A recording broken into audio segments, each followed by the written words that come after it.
20 साल से लगातार बीजेपी चला रही है, इसके पहले कांग्रेस ने चलाया। अगर इन दोनों लोगों की नीति और नीयत जनता के प्रति ठीक है तो लोगों की दशा खराब क्यों है, गांव की स्थिति खराब क्यों है?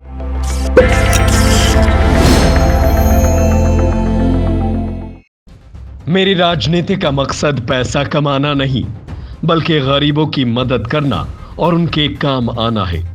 कुछ यही कहते हुए आज समाजवादी पार्टी के दिग्गज नेता और पूर्व गरौठा विधायक दीप नारायण सिंह यादव निवाड़ी के टेहरका में समाजवादी पार्टी कार्यालय का शुभारंभ किया। आपको बताते चले कि पूर्व विधायक मीरा दीपक यादव का निवाड़ी विधानसभा से चुनाव लड़ना तय है।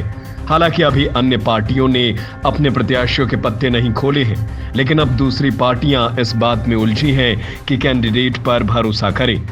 जबकि दीप नारायण सिंह यादव और उनके पुत्र मून यादव लगातार निवाड़ी विधानसभा के एक एक गांव में पहुंचकर पार्टी और अपने प्रत्याशियों को मजबूत कर रहे हैं। आज जब टेहरका में पार्टी कार्यालय का शुभारंभ हुआ तो कार्यकर्ताओं का जोश देखते ही बन रहा था। जब दीप नारायण सिंह यादव निवाड़ी विधानसभा के ग्राम पंचायत टेहरका पहुंचे तो वहां गर्मजोशी के साथ पार्टी कार्यकर्ताओं और उनके समर्थकों ने उनका फूल माला पहनाकर स्वागत किया। इसके बाद दीपक ने कार्यालय का फीता काटकर चुनावी कार्यालय का शुभारंभ किया। इस मौके पर पूर्व विधायक ने अपने संबोधन में कहा कि मेरी राजनीति का मकसद पैसा कमाना नहीं, बल्कि गरीबों की मदद करना और उनके चेहरों पर खुशियां लाना है। उन्होंने कहा कि समाजवादी पार्टी को एक मौका दीजिए, पिछले 20 सालों का हिसाब किताब बराबर कर देंगे।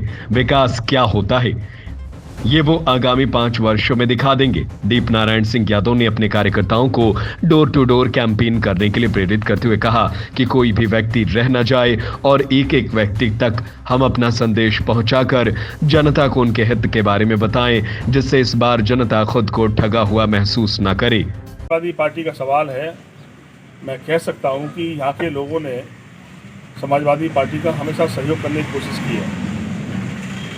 इसके पीछे एक परिणाम भी है कि हम लोग विगत 2 चुनाव में अगर हारे भी हैं तो दूसरे नंबर पर रहे हैं। पिछली बार भी अगर हम हार का अंतर देखें 5-7 हज़ार वोट्स के बीच में फ़र्क रहा, लेकिन लोगों ने साथ बहुत लंबे समय से दिया। हमें याद है हम 98 में पहला चुनाव लड़े थे, 98 में, और जब हम पहला चुनाव लड़े उस समय दिग्विजय सिंह मुख्यमंत्री थे।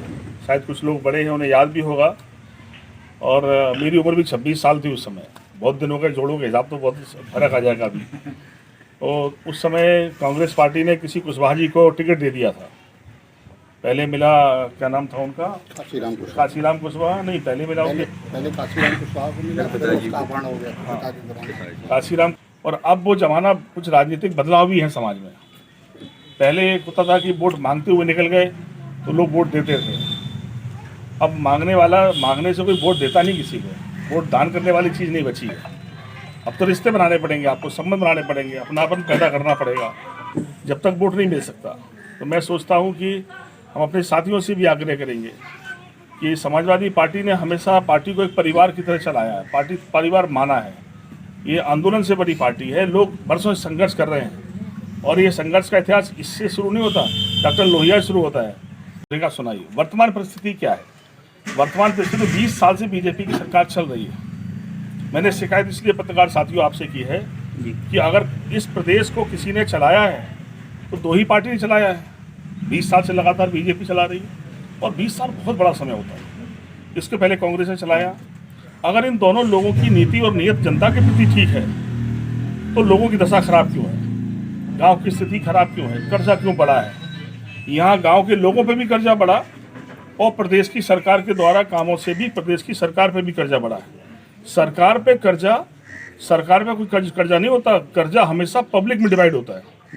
तो आप देखेंगे अगर कर्जे की बढ़ोतरी देश में हुई है तो वो कर्जा भी पॉपुलेशन से बढ़ता है, यानी जनता पे कर्जा बढ़ता है। कभी सरकार कोई सरकार नाम कोई एसेट नहीं है, सरकार एक व्यवस्था का नाम है।